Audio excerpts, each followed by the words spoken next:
conclusion of the Group A group stage for EDG, Cloud9, Fnatic, and T1 saw EDG and T1 making it out of the groups in second and first place respectively. I thought there was some interesting usage of jungle potting around Aphelios that I would like to cover, using some examples from the games from this day 5 of Worlds groups, and let's take a look at it. So Aphelios is an champion that has been memed quite a fair bit for 200 years of champion design. I'm not going to go too much into the meme itself, but generally people associate Aphelios with very strong scaling, and that's because Crescendum and the Sentry related ability is one of the best multiplicative combat steroids in the game, giving him up to, I think, close to 350-400% of an AD steroid, right? If you use it correctly and you stack it to its maximum. But more importantly, unlike the other hyper carry AD carries, one of the reasons why Aphelios sees so much competitive play is due to his versatility. Now, in team fights, he gets quite a fair bit of modality, where he gets a Varus ulti off the Gravitum, the purple gun. He gets quite a fair bit of survivability if he's getting dove by an assassin, with the effect of a shield blow effectively with the healing from the red gun ulti, and a burst effect similar to the of an Astra ulti or Tibra's ulti, any other form of burst damage ability when he hits them with the Crescendum or Calibrum ultimates, the green or blue guns, during a team fight itself. But on top of that, it is also his options in lane, which also makes him so strong. And those options in lane is what we kind of want to take a look at today in terms of how the junglers play around that. But in order to understand that, we have to understand what Aphelios does as a champion and his key gimmick, which is the ammo system, where each of his guns has a clip size of 50, and he uses 1 ammunition for auto attacks and 10 for spellcasts. So it's important to understand what's his mana bar as well, because this kind of informs his ability to burn through his spells and burn through his abilities. So spells are 60 mana per cast, and Aphelios has a base mana of 248, and he can spell 42 at level. So from levels 1 to 3, you get about 8 spell casts if you include and account for the regen. Now, why this is important is that what Aphelios is strong at doing is that, unlike other champions, he only can cast 1 ability at a time. But because these abilities are unique, the cooldowns for them because the cooldowns for these abilities are unique, what happens is that you can get up to 4 spells if you hit a weapon transition, where you cast 2 spells from the first 2, burning through the mana bar, burning through the ammunition for them, and going into the next 2, and almost immediately being able to use an additional set of spells in combat. So it's important to take note of this, is that Aphelios gets a very strong trade pattern when he is transitioning between weapons. So what does this mean for the jungler, and how should a jungler complement this? Now, I've drawn out a little bit of a flowchart over here, where you kind of want to determine the strength of the Aphelios lane. Like I said, here's options of sorts. So sometimes you have a strong enchanter support, where Aphelios will be strong on red green. So a good example of this is if you're playing the likes of Aphelios Renata against a melee support and maybe a weaker laning AD carry with a shorter range, with like Vayne or something. And then you end up being able to use the additional 100 range from the Calibrum, the green gun. And if the opponent goes in onto you, you can use the movement speed steroid, the sustain, and the close range trait from the Severum, the red gun, to be able to win those trades accordingly. In those type of scenarios, it's fairly simple. You want to play to enforce by matching the opponent jungle. Now, in general, people would usually say path to bot, but I use this concept of matching and mismatching, and I've done a few videos on this concept before.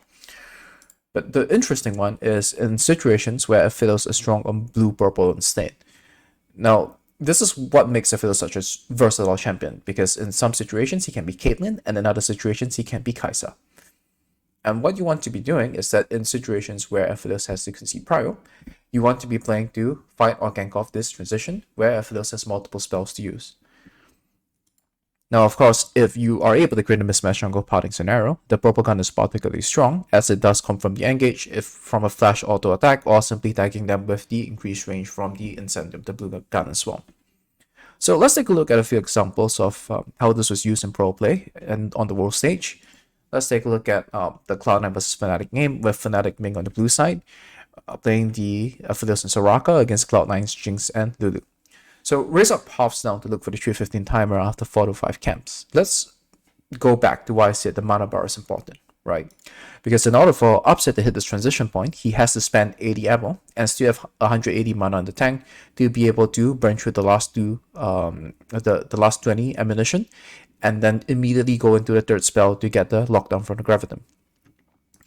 In order to achieve this, in 3 waves, he will have about 17 last hits, and including miscellaneous trading, he will have about 25 to 30 ammo spent at this point of time. So in order for him to hit that breakpoint, to get the transition point, he will have to cast his spells 5 times. That would mean burning through 300 mana, and with only being at level 2, this would mean that he will be left with 90 mana, and he will not have enough mana to do the full combo at a point of time. Nonetheless, Upset being a good player, he's able to still get a combo of sorts, but he doesn't sync that well with Razor's Timer, and he does get a good combo trade-off on Jinx, but he only gets the flash. However, this match on Parting results in once again in A losing 3v3 at 5:30, because now Upset does not have the transition point. He only has 2 spells. He does have the Graviton, but due to the match on Parting on the 3v3 at 5 minutes 30, they end up losing that. Here's an example of when this idea is used right, where TSR from EDG piles up to the top side of the map and runs above his reset. Now notice that he did reach this much later, but this can be anywhere from 4:15 to 4:45 off of that wave from bot lane, depending on how your jungler wants to play things out accordingly. Off of these timers, this gives Viper 2 additional waves and 1 more additional level of mana to hit this transition point. Now, if we were to do the math again, right, if you were to pick up all the last hits and have some miscellaneous trading here or there, you can go up to about 50 ammo spent at this point of time, which means that for him to hit this transition point, should he be playing for that, he would need to cast about 3 spells. And with 430 mana, this will leave him more than enough room and space to be able to do his full combo when his jungler is on the same side of the map as him. So, while Cloud9's support Sven donated a few free kill over on the Renata, this timing was still enable to Aphelios to get his full transition combo off of this timer where the Maokai will be on the bottom side of the map. And this will also usually create a mismatch parting, as the Trundle will be parting down bot and Maokai parting to top. And EDG uses this well, and I've covered this concept before, to free up a move and kill C9's mid, even bringing the Aphelios over off of their play. So in summary, to look back at this, if you're playing with an Aphelios on your team and you're the jungler, what you want to do is determine the strength of the lane. If they naturally get prio, you want to play to enforce them. But if they're playing to be strong on blue-purple, then instead of having the usual path to ball, path to top kind of thinking, you want to be coordinating with your AD carry to play off the transition. And in general, you want to be potting to top. Whereas for match jungle potting, it's more figuring out where the opponent jungler is starting, use the loved ones to help you with that, and path accordingly. I hope this was informative, and I hope this was useful for you. Well, I personally thought that Fnatic would have made it off this group stage, but definitely when I was watching the regular season, jungle potting was a little bit source of suspect, and that proved to be true in this scenario where they were not able to execute accordingly around the Aphelios win condition on the bottom side of the map. With that, the rest of the groups will be happening. I'll be trying to put up more content, so let's get hyped for Worlds. I have a Patreon as well, so do consider subscribing to that, liking this video, or subscribing to my YouTube channel.